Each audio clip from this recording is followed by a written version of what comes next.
guys, and welcome to Word of the Day Wednesdays. My name is Nicole D. Miller, and I'm the author of Stories for the Urban Soul.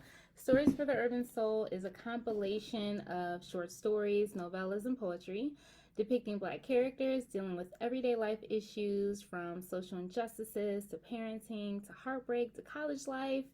It's a mix of relatable topics, and I have a specialty for intertwining faith and Black culture. So, my two favorite subjects, if you guys don't know by now, are God, my faith, and Black culture. What I love about this book is that it was a great outlet for me to express my passions for Black culture and faith, and to just show God with people immersed in culture, kind of like a love with skin on.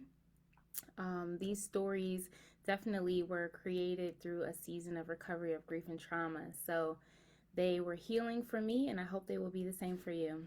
If you would like to learn more, please visit my website, NicoleDMiller.com.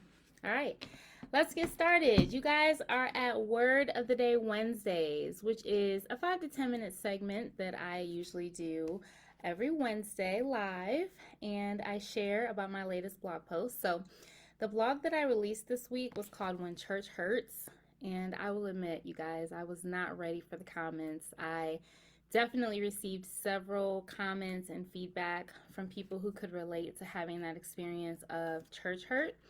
What I share about in the post is that I personally don't relate to that term and that experience, but I definitely understand that it's prevalent. I definitely know people who've had that experience. Some of my close friends have walked through that.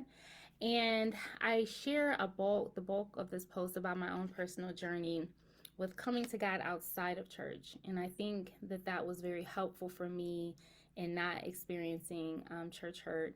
A lot of my faith catapulted when I received a really deep relationship with God at Miami University, at my alma mater. And it was at that campus where it exploded. Now, I did know him very young and always felt like there was a relationship there, but it just went to a whole other level at Miami. So I share about that. I share about the campus ministries that I helped to start and was a part of. And even though I did visit other churches and definitely connected with other church leaders, I never considered myself a member per se.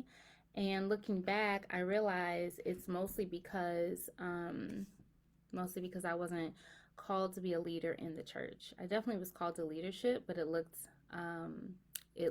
more like ministry on campus. So after college, I was a part of another group that was a church, but it was still a different structure. It wasn't in a building per se, it was in a school building. And I definitely grew a lot there with the leaders there and the people there in the ministries. But there was a shift, and I just share about how important it was for me to have my own relationship with God, because when others left that ministry, I stayed. And there was pressure for me to leave also. But even at an early 20 something, I knew when I heard God, and I felt his leading very strongly in that decision.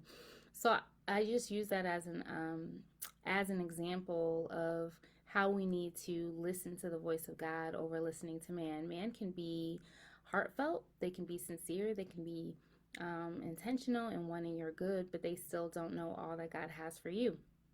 So after that, I flourished. I continued flourishing in my faith. I continued growing. It wasn't easy. I definitely feel like the transitions in our group, our spiritual group, were really difficult for me. I explained it to someone as going from like a house church structure to a no church structure.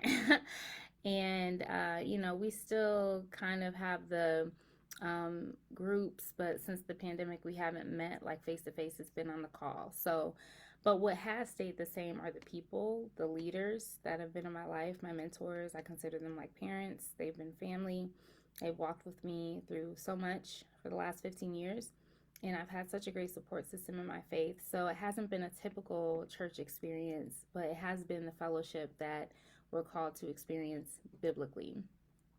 My encouragement for those who have experience church hurt is separating the man from the Spirit of God, because the Spirit of God is love. And regardless of what man has done and even their intentions, like God's intention is always for you. So that's my encouragement and my prayer. I know it's not easy. I know that we can really be disappointed when leaders and people we look up to fall short. And I have had those experiences. I just don't want to label myself as having experienced overall church hurt, because I know the extent that others have had that I feel like they would fall into that category. So it's definitely not easy, but I think it helps us to move forward in our own healing process. And overall, it's like He's been my rock. He's been my rock when my family or my parents or people, let me down. Like, he just still has your back no matter what. So I'll leave you guys with that. Check out the blog post for more insight at NicoleDMiller.com. If you want to email me, you can at NicoleDMiller1983@gmail.com.